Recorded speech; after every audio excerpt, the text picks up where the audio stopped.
சோஃபாவில் வரும் துர்நாற்றம் தூசி போகணுமா? இந்த ஒரு பொடி போதும். மணமணக்கும். வீட்டில் எல்லாம் சுத்தமாக இருந்தாலும் ஹாலில் இருக்கும் சோஃபாவில் இருந்து ஒரு விதமான துர்நாற்றம் வந்தால் அது முழு வீட்டின் ஃப்ரெஷ்னஸையே கெடுக்கிறது. குறிப்பாக மழைக்காலம், குழந்தைகள் சாப்பாடு சிந்துவது, விருந்தினர்கள் அதிகமாக பயன்படுத்துவது அல்லது செல்லப்பிராணிகள் இருந்தால் இந்த பிரச்சனை இன்னும் அதிகமாகும். பலர் ரூம் ஃப்ரெஷ்னர் ஸ்ப்ரே அடித்து மனத்தை மறைக்க முயற்சிப்பார்கள். ஆனால் அது சில நிமிடங்களுக்கு மட்டுமே வேலை செய்யும். சோஃபாவில் வரும் துர்நாற்றத்தின் முக்கிய காரணம் ஈரப்பதம், வியர்வை, உணவு துகள்கள் மற்றும் தூசி சேர்ந்து கிருமிகள் உருவாகுவதுதான். வெளியில் இருந்து பார்த்தால் சோஃபா சுத்தமாக இருக்கும். ஆனால் துணி அடுக்குகளுக்குள் சிக்கி இருக்கும் இந்த நுண்ணிய அழுக்குதான் மணத்தை உருவாக்குகிறது. இதை சரியாக சுத்தம் செய்யாமல் மணத்தை மறைத்தால் பிரச்சனை மீண்டும் மீண்டும் தோன்றும். இந்த நிலைக்கு மிக எளிய தீர்வு பேக்கிங் சோடா. சமையல் அறையில் இருக்கும் இந்த சாதாரண வெள்ளை பொடி துர்நாற்றத்தை உறிஞ்சும் தன்மை கொண்டது. இது கெமிக்கல் ஸ்ப்ரே மாதிரி மணத்தை மறைப்பதில்லை, நேரடியாக அந்த மோசமான வாசனையை உறிஞ்சி எடுத்துவிடும்.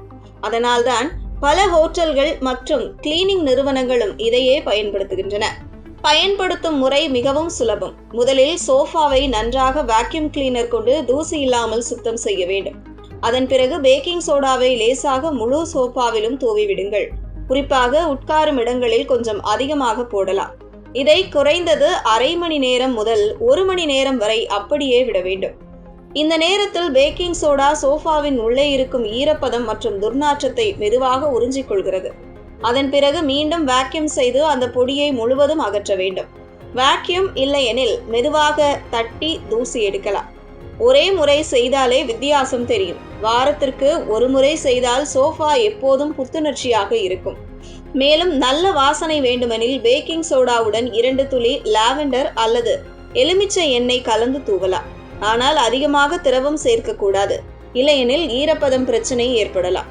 மிக எளிய கவனிப்புகள் இருந்தாலே இந்த டிப்ஸ் பாதுகாப்பாக வேலை செய்யும்.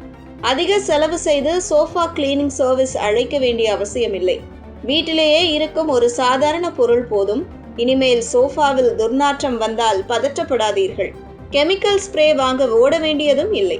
சமையலறையில் இருக்கும் பேக்கிங் சோடாவை பயன்படுத்தி சுலபமாக தீர்வு காணலாம். சுத்தம், சுகாதாரம், செலவு குறைவு, மூன்றும் ஒரே டிப்ஸில்.